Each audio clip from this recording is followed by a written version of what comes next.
ನಮಸ್ಕಾರ ವೀಕ್ಷಕರೇ, ಕನ್ನಡ ಧ್ವನಿ ಸುದ್ದಿವಾಹಿನಿಗೆ ಸ್ವಾಗತ. ನಾನು ಶ್ರುತಿ, ವಿಜಯಪುರ. ಇಂದಿನ ಪ್ರಮುಖ ಸುದ್ದಿ ಏನು ಅಂತ ನೋಡೋಣ ಬನ್ನಿ. ದೇವರು ಫೇಮಸ್ ತಾಜ್ ಮಹಲ್ ಎಲ್ರಿಗೂ ಗೊತ್ತು.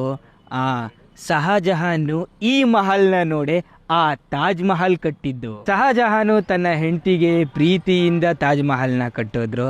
ಹಾಗೆ ಎರಡನೇ ಇಬ್ರಾಹಿಮು ತನ್ನ ಹೆಂಡತಿ ತಾಜ್ ಸುಲ್ತಾನ್ಗೆ ಪ್ರೀತಿಯಿಂದ ಕಟ್ಟಿರೋಂಥ ಈ ಮಹಲ್.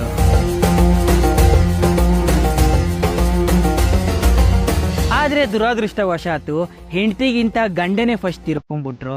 ಅದಕ್ಕಾಗಿ ಇದರ ಹೆಸರು ಇಬ್ರಾಹಿಂ ರೋಜಾ ಅಂತ ಇಟ್ಟರು. ಅಕಸ್ಮಾತ್ ಹೆಂಡತಿ ಫಸ್ಟ್ ತೀರ್ಕೊಂಡಿದ್ರೆ ತಾಜ್ ಸುಲ್ತಾನ್ ಮಹಲ್ ಆಗಿರೋದಿದು. ದೇವರು ನೀವು ನೋಡ್ತಾ ಇದ್ದೀರಾ, 500 ವರ್ಷಗಳ ಹಳೆಯ ಕಟ್ಟಡ ಇನ್ನ ಕಲ್ಲು ಬಂಡೆ ಥರ ಹೆಂಗೆ ನಿಂತಿದೆ ಅಂತ ನೋಡ್ರಿ. 500 ವರ್ಷಗಳ ಹಳೆಯ ಡೋರ್ ನೋಡ್ರಿ.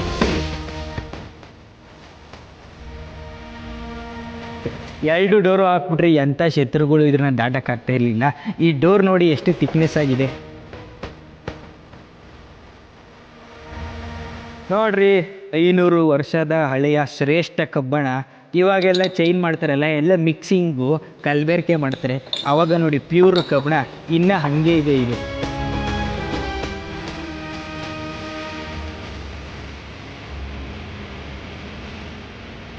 ರಾಜ ಆಚೆಯಿಂದ ಹಿಂಗೆ ಬರ್ತಾ ಇದ್ರೆ ಇಲ್ಲಿ ಸುತ್ತ ಇದೆ ನೋಡಿ, ಇಲ್ಲಿ ನಗಾರಿಗಳನ್ನ ಢಮ್ ಢಮ್ ಢಮ್ ಢಮ್ ಅಂತ ಬಾರಿಸ್ತಾ ಇದ್ರು. ಆವಾಗ ನಗಾರಿಗಳು ಬಾರಿಸೋವಾಗ ಏನಾಗುತ್ತೆ ಅಂತಂದರೆ, ಅರಮನೆಯವ್ರಿಗೂ ಗೊತ್ತಾಗುತ್ತೆ ರಾಜ ಬಂದ ಅಂತ, ಊರವ್ರಿಗೂ ಗೊತ್ತಾಗುತ್ತೆ ರಾಜ ಬಂದ ಅಂತ. ರಾಜನ ಗತ್ತು ಹಂಗಿತ್ತು.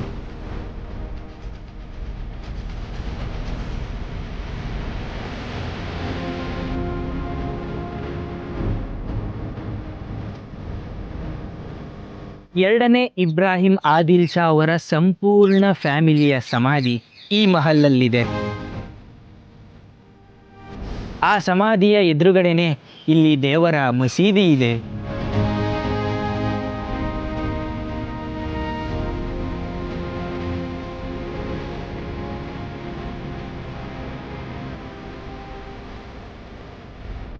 ಕರ್ನಾಟಕದ ಹೃದಯದಿಂದ ಕನ್ನಡ ಧ್ವನಿ ಟಿವಿ ನ್ಯೂಸ್. ಸಮಗ್ರ ಸುದ್ದಿ ಮತ್ತು ವಿಶ್ಲೇಷಣೆಗಾಗಿ ವೀಕ್ಷಿಸಿ. ಇದಾಗಿತ್ತು ಈ ಕ್ಷಣದ ಕನ್ನಡ ಧ್ವನಿ ನ್ಯೂಸ್. ಕ್ಷಣ ಕ್ಷಣದ ನಿಖರ ಮಾಹಿತಿಗಾಗಿ ನೋಡ್ತಾ ಇರಿ ಕನ್ನಡ ಧ್ವನಿ ನ್ಯೂಸ್. ನಮಸ್ಕಾರ.